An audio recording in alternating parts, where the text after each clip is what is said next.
Morning morning లేవగానే ఇలాంటి వార్త వినాల్సి వస్తుందని అయితే నేను అస్సలు అనుకోలేదన్నమాట. అలాంటి వార్త బిగ్ ఇన్సిడెంట్ అన్నమాట ఇది. దగ్గర దగ్గర 25 మంది కాలిపోయారన్నమాట. అసలు మనం వాళ్ళ శరీరాలను కూడా గుర్తుపట్టలేని స్థితిలో ఉన్నారన్నమాట. అంత పెద్ద యాక్సిడెంట్. అండ్ ఏదైతే ఇది హైదరాబాద్ నుంచి బెంగళూరు వెళ్తున్న బస్సు అనమాట. ఏదైతే ఎదరెళ్తున్న బైక్ని వీళ్ళు ఢీకొట్టారని చెప్తున్నారు మరి అక్కడ స్థానికులు. అండ్ కొట్టడంతో అది ఏదైతే బైక్ ఉందో ఆ బైకు ఈ బస్సు కిందకి వెళ్ళిపోయి ఏదైతే ఏదైతే డీజిల్ ట్యాంక్ ఉంటుంది కదా దానికి ఏదైతే ఫైర్ అవుతుంది కదా ఈ బస్సు వెళ్తున్న క్రమంలో ఆ బస్సు అది ఏదైతే కిందకి వెళ్తున్నప్పుడు బస్సు ఆపుంటే ఆ ప్రమాదం జరగకపోయేది. అండ్ ఏమైందంటే అలాగే ఈ బస్సు వెళ్ళిపోయింది అన్నమాట. ఏదైతే ఈ బండి కింద ఉంది డ్రైవర్ అంత ఇదిలో ఉన్నాడు అన్నమాట. వెంటనే ఏదైతే ఆ బైక్ని గుర్తించి ఆపుంటే మాత్రం ఇంత ప్రమాదం జరగకపోయేదేమో. ఇలాంటి ప్రతి ఒక్కరు కూడా ఒకటి ఆలోచించండి. డ్రైవర్లు కరెక్ట్గా ఉంటేనే మనం గమ్యాన్ని కరెక్ట్గా చేరుకుంటాం అన్నమాట.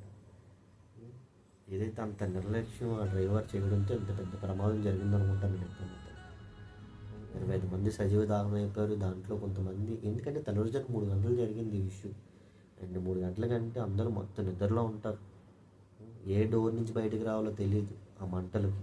ఇప్పటికే 40% మంటలు ఉన్నాయంట బస్సు చుట్టూ. అది చూసుకోవచ్చు, మన విజువల్ చూసుకుంటే తెలుస్తుంది మీకు.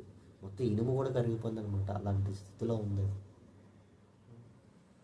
చాలా జాగ్రత్తగా ఉండాల్సింది డ్రైవర్ అన్నమాట. అంతమంది ప్రాణాలన్నీ కూడా డ్రైవర్ చేతిలో ఉంటాయి.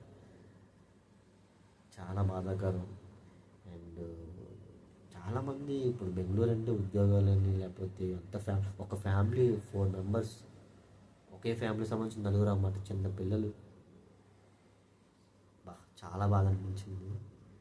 అండ్ డ్రైవర్లు అందరూ మీరు ఒకటి ఆలోచించాలి.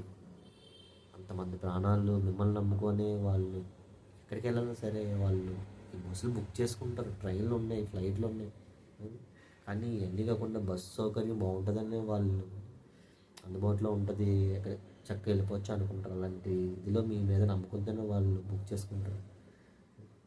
ప్లీజ్ ఒకసారి ఆలోచించండి. మిగతా డ్రైవర్లందరూ కూడా ఒకసారి మీరు అందరూ చాలా జాగ్రత్తగా తీసుకెళ్తేనే మీరు సేఫ్గా వెళ్తాం. చాలా బాధాకరం అండి. ఈ విషయం మీద మీరు ఏమంటారు కామెంట్ చేయండి.